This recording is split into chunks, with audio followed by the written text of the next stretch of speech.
Bismillahirrahmanirrahim. Assalamualaikum warahmatullahi wabarakatuh. Selamat pagi anak-anak, berjumpa lagi dengan Ibu. Bagaimana kabar kalian? Semoga kita semua dalam keadaan sehat walafiat. Di pagi hari ini, sebelum kita memulai pembelajaran bahasa Indonesia, alangkah baiknya kita berdoa dulu. Berdoa, mulai. Berdoa selesai. Nah, jikalau minggu kemarin pertemuan sebelumnya kita sudah mempelajari materi tentang teks deskripsi. Apa itu yang dinamakan teks deskripsi? Ada yang ingat? Nah, iya, benar sekali. Teks deskripsi adalah teks yang menggambarkan sesuatu benda atau keadaan.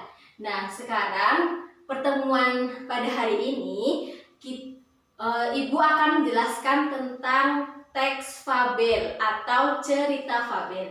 Jadi tujuan pembelajaran pada hari ini diharapkan kalian semua itu dapat memahami isi cerita fabel, yang selanjutnya dapat mengetahui ciri-ciri cerita fabel, dan yang selanjutnya lagi dapat memahami unsur intrinsik cerita fabel, kemudian yang selanjutnya dapat memahami struktur cerita fabel, dan yang terakhir dapat menceritakan kembali isi cerita fabel.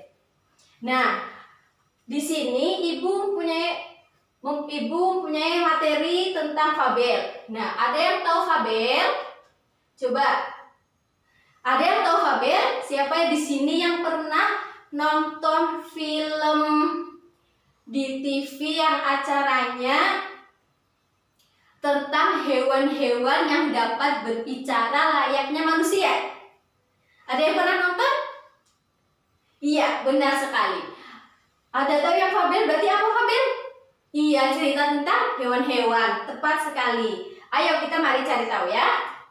Nah, benar sekali, fabel merupakan cerita fiksi atau khayalan belaka yang menceritakan tentang kehidupan hewan atau binatang yang berperilaku seperti manusia. Nah, seperti apa sih perilaku manusia itu?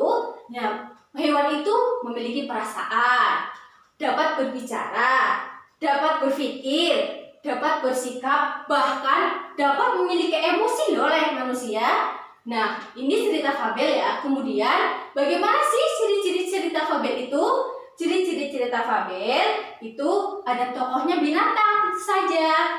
Terus yang kedua ada watak atau watak tokohnya itu atau sikapnya itu seperti manusia. Kemudian yang ketiga konflik atau masalah cerita dalam fabel itu mencakup permasalahan yang ada di kehidupan manusia. Dan yang keempat, fabel menggunakan latar tempat. Ada latar tempatnya di mana, terus ada latar waktunya di mana, siang atau sore atau malam, dan latar suasana. Suasananya apa? Suasananya sedih, atau suasananya senang, atau suasananya haru. Dan yang kelima yaitu mengandung amanat atau pesan bagi pembaca atau yang mendengarkan cerita fabel. Kemudian yang selanjutnya yaitu ada unsur-unsur cerita fabel. Jadi, di dalam sebuah cerita, entah itu cerita apa saja, termasuk cerita fabel, itu mengandung unsur-unsur intrinsik. Yaitu yang pertama itu tema. Tema apa sih? Tema yaitu ide atau gagasan itu untuk mengembangkan suatu cerita. Misalkan, Alia itu dapat ide tentang persahabatan. Nah, persahabatan itu dapat dikembangkan menjadi cerita fabel. Misalkan nanti tokohnya buaya dan burung, itu bisa jadi mengambil tema persahabatan dan dapat dikembangkan cerita antara buaya dan burung. Kemudian yang kedua yaitu ada alur. Alur adalah jalan cerita yang berupa peristiwa-peristiwa yang tersusun dan saling berkaitan satu sama lain. Jadi alur itu adalah rangkaian cerita. Jadi nanti Ali mau apa? Mau bikin cerita tentang persahabatan, alurnya bagaimana? Misalkan alurnya dari hutan, buayanya itu dari hutan, terus nanti burungnya datang dari mana seperti itu namanya alur. Dan yang ketiga tentu saja tokoh. Tadi kan tokohnya buaya dan burung. Nah, selanjutnya adalah penokohan. Penokohan ini adalah karakter atau watak dari pelaku di dalam suatu cerita. Nah, jadi nanti tadi yang sudah dicontohkan, misalkan buayanya bersikap baik, tapi nanti burungnya bersikap jahat seperti itu. Kemudian ada latar. Latar merupakan tempat terjadinya, waktu terjadinya, serta suasana yang menjadi latar dari cerita tersebut. Kemudian yang terakhir yaitu sudut pandang, yaitu posisinya pengarang dalam membawakan suatu cerita di dalam cerita tersebut. Misalkan ada sudut pandang orang pertama di dalam cerita menggunakan kata saya, kata aku, atau bisa saja menggunakan sudut pandang orang ketiga seperti dia, ia, atau menyebutkan langsung nama dari si tokoh. Kemudian yang terakhir itu ada amanat. Nah, amanat ini sangat penting dalam sebuah cerita apapun, termasuk cerita fabel, yaitu ingin pesan yang disampaikan oleh pengarang kepada si pembaca. Misalkan kayak pesan moralnya itu apa sih, seperti itu ya. Kemudian selanjutnya dalam cerita fabel itu punya struktur loh. Ada yang tahu struktur fabel? Coba dibacakan Alia nomor 1, apa struktur fabel itu? Ya, orientasi. Iya. Oke, bagus. Kemudian yang kedua itu ada komplikasi. Komplikasi adalah permulaan munculnya masalah di antara tokoh-tokoh dalam cerita fabel yang meliputi ada situasi, ada kejadian atau peristiwa yang mengantarkan cerita menuju klimaks.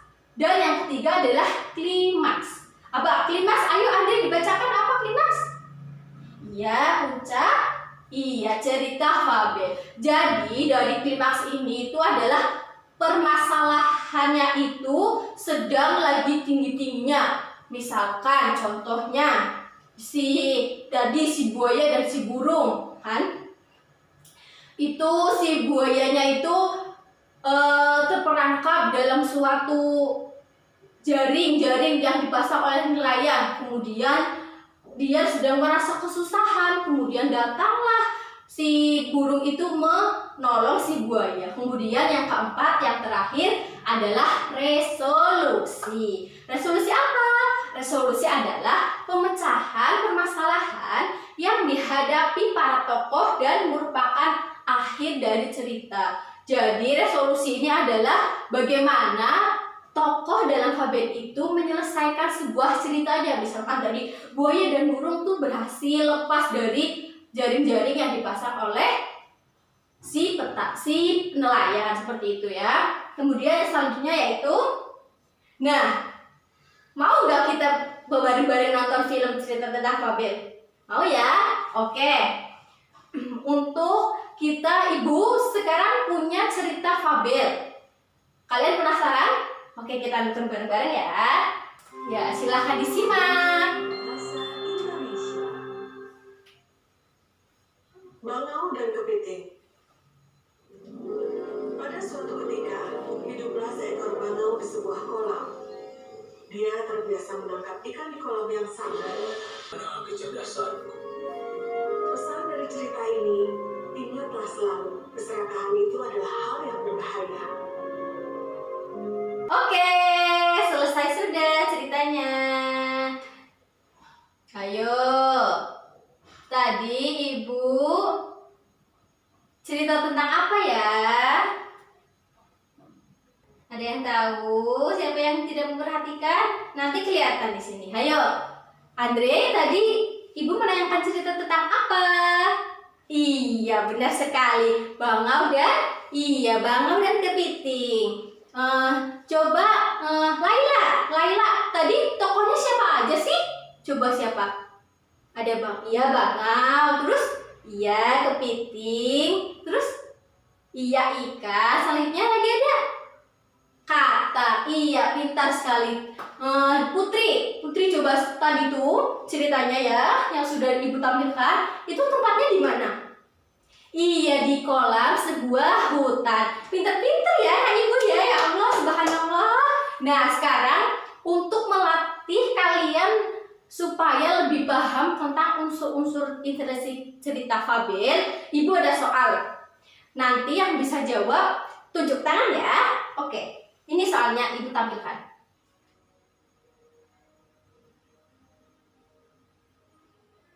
Nah, ini dia. Ayo, siapa yang mau pilih soal pertama? Siapa yang mau jadi yang pertama? Memilih soal terlebih dahulu. Ayo. Oh iya, Alif pilih nomor soal berapa, Nak? Nomor berapa? Nomor 6. Oke, Ibu klik nomor 6.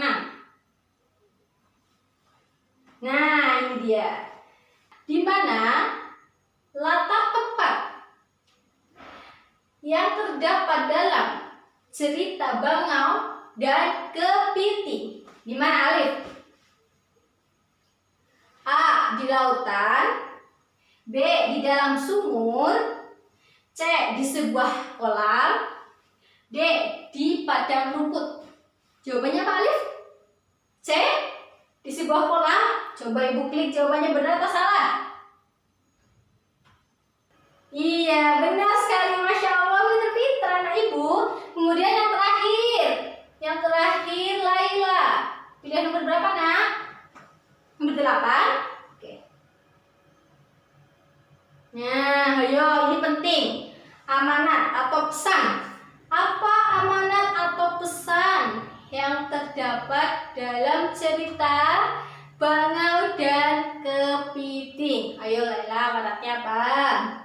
A. Jangan suka menolong. B. Kejahatan dan keserakahan adalah sifat yang tidak terpuji dan berbahaya. C. Selalu berkata jujur kepada teman. Dan D. Berhati-hatilah dalam bergaul. Ayo jawabannya apa? C. Coba kita lihat jawabannya C. Masya Allah, benar sekali. Pintar-pintar ya anak Ibu ya. Nah, karena kalian sudah menjawab soal semuanya, berarti Ibu anggap materi kali ini kalian itu sudah paham ya. Nah, jadi pembelajaran pada hari ini kita sudah mempelajari tentang cerita fabel. Ibu ulangi lagi ya supaya kalian ingat dan pintar. Cerita fabel adalah cerita khayalan atau fiksi yang di dalamnya itu tokohnya itu binatang atau hewan yang dapat berperilaku seperti manusia. Ciri-cirinya apa sih? Ciri-cirinya tokohnya seperti manusia, wataknya seperti manusia, ada konflik seperti yang ada di kehidupan manusia, kemudian ada latarnya, ada latar tempat, latar waktu, latar suasana, dan ada amanat atau pesan bagi pembacanya. Kemudian ada unsur-unsur intrinsik cerita fabel. Unsur-unsurnya tadi ada berapa? Ada tema, ada alur, ada tokoh, ada penokohan, ada latar, terus ada sudut pandang, dan ada amanat. Kemudian ada struktur-struktur fabel. Struktur fabel ada apa saja tadi? 4. Apa saja? Iya, orientasi, terus komplikasi, klimaks, dan resolusi. Kemudian untuk pembelajaran pada hari ini cukup sekian dulu ya. Semoga kita semua dapat selalu diberikan kesehatan dan bisa bertemu lagi dalam pertemuan pembelajaran bahasa Indonesia pertemuan selanjutnya. Untuk sekarang kan lagi masa dalam pandemi, kalian harus selalu menjaga kesehatan. Jangan lupa selalu menerapkan 3M, yaitu memakai masker kalau sedang bepergian kemana-mana. Terus setelah kalian pergi itu harus mencuci tangan. Terus yang ketiga itu harus menghindari kerumunan. Sudah dulu ya. Untuk pembelajaran pada hari ini, Ibu cukupkan sekian. Terima kasih. Sampai berjumpa di pertemuan selanjutnya. Wassalamualaikum warahmatullahi wabarakatuh.